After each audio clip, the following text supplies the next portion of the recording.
Yeah, well, it's not necessary to have every address of every institution you're currently affiliated with. I know in the Toronto area it's not at all unusual for people to be teaching at 2 and 3 and 4, sometimes different institutions trying to cobble together a standard of living that one can survive on.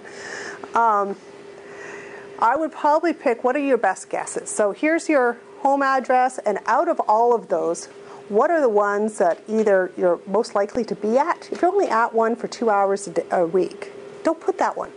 The chances of you actually being there to answer the phone are almost non-existent. With an email address, you got a little bit, it doesn't matter where you are. So just pick one. Probably the one that you spend the most amount of time on or you're most known at. In some cases, you're sharing offices with people. So if there's one where you have a dedicated line, that might be preferable.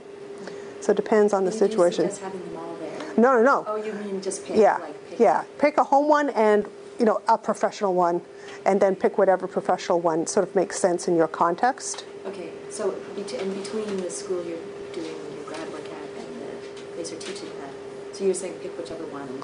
Yeah. The main thing is, can they get in touch with you?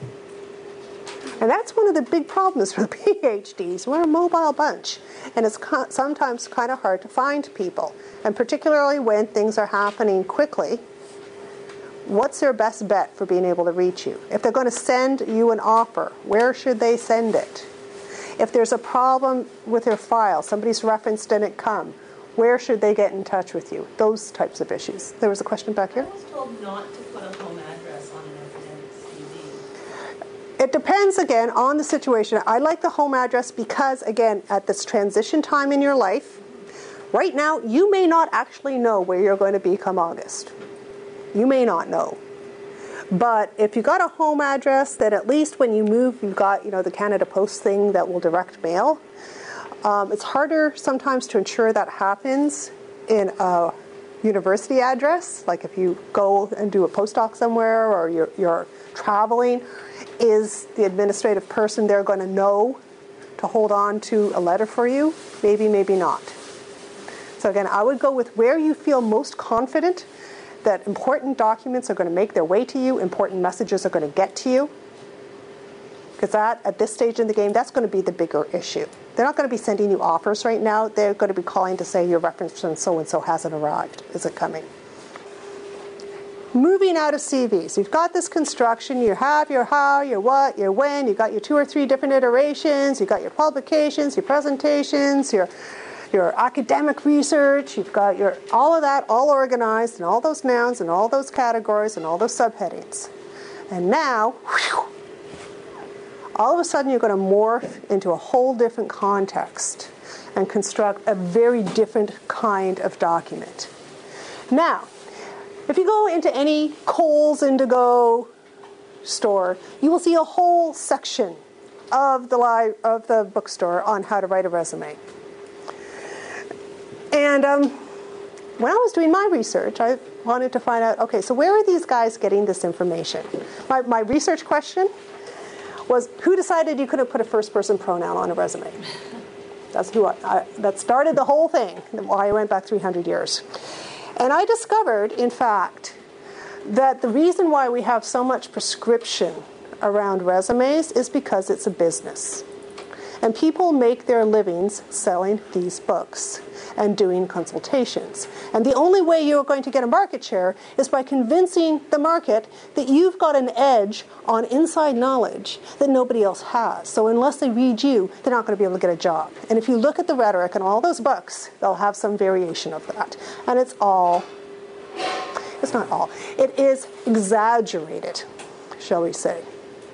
There is no consensus as to what is a proper resume. This is a very consensual concept. I found the 2 professional associations in the States, professional resume writers. There's 2 whole professional associations of people who just do this for a living when I was doing the research, and asked them, okay, so where do you get your norms? So when you're setting up your standards for what's a proper resume, what do you use? And they said, well, the books. And I mentioned I was doing this research, and they wanted to buy the dissertation. Going, okay, so there's a significant lack there's not a canon, shall we say, although they're starting to emerge to be, but this canon is a canon of self-described experts. Okay, so this is not knowledge in the way that we construct it in the university. This is market-generated knowledge, and you need to know that, which means that you've got a whole lot of negotiation room here. For me, the power of the resume is in the actual construction and how it changes you in constructing it. The power is much less so in getting you a job. Very few people get hired because of their resume. Okay?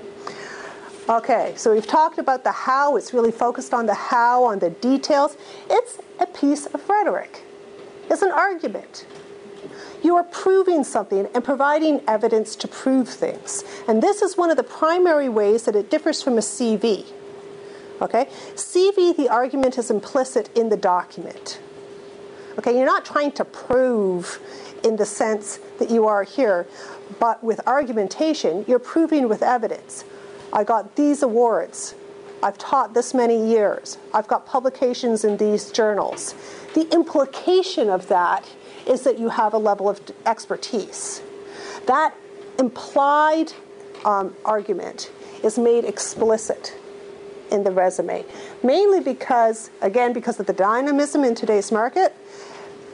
There's very little shared knowledge between job seekers and people who hire those people. People are coming from all different fields. They're jumping around so quickly. You can't assume that everybody's going to understand everything on your resume. So things are made very, very explicit. They go by, they don't want to hit the camera. Not a problem. Things are made very explicit on the resume, and it's made argumentatively with evidence. So those resumes that say you've got good communication skills don't buy you anything. You need the proof. The good news is there are few people in this country that are better at that kind of writing than you folks. You may never have used it in this context before, but when it comes to actually doing it, you're going to be able to do it better than just about anyone else. Okay?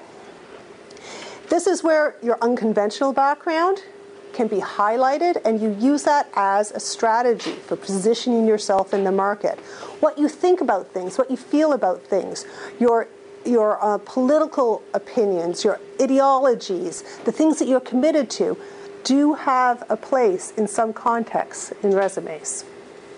Particularly in environments where those leanings are important, you would want to make that explicit. You would almost never do that. So you certainly want to do it on a CV. You might do it in a letter, your cover letter for your CV. You want to do it in the CV. You can do it in a resume.